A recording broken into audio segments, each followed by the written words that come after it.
So meron tayong client na kausap kanina, no? So Sir Byron, gusto ko sana kumuha ng property dyan, pero ayokong duman sa financing. The question is, pwede po ba yun? So sagot ko doon, okay, number one, pwede po kayo mag-cash payment.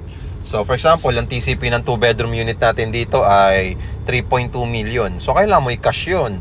Or pwede mo siyang i-deferred cash ng 12 months to pay, zero interest. So pwede naman po yun. So hindi ka duman sa financing nun. Pero isa rin sa sinuggest ko sa kanya, yung in-house financing. Pero malaki yung down payment, nasa 300,000. Nasa 10 days to 15 days lang, lipat ka na doon sa in-house financing.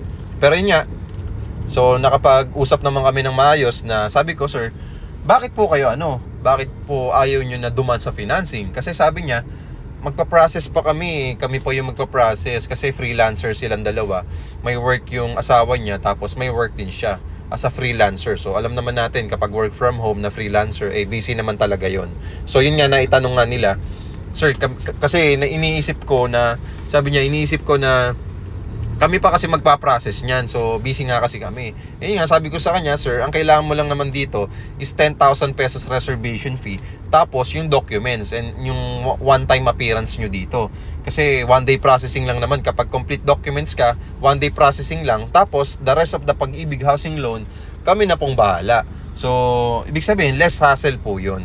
So akala niya kasi all throughout ng process sa Pag-ibig, kami po yung magpa-process. So hindi po. So kami pa rin po yung magpa-process. And good news, 30 days process lang naman yun. And after that, lipat na po kayo kagad. Just imagine, 10,000 lang po yung nilabas nyo, tsaka requirements. Okay? So follow me and message me sa mga interested din na makalipat agad within 30 days process. So in case naman na hindi ka Pag-ibig member, don't worry, pwede ka naman mag-bank financing, 25,000 cash out lang.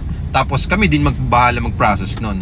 30 to 90 days process lang din siya. Okay? So follow me and message me sa mga interested dyan na nakikinig nating followers na kung gusto nyo kumuha ng property na walang down payment, ito na yung property na para sa inyo. So follow me and message me. Puntahan nyo po yung account ko dito sa aking TikTok account. Marami po kayo mapapanood na videos regarding sa property na to na pinopromote ko.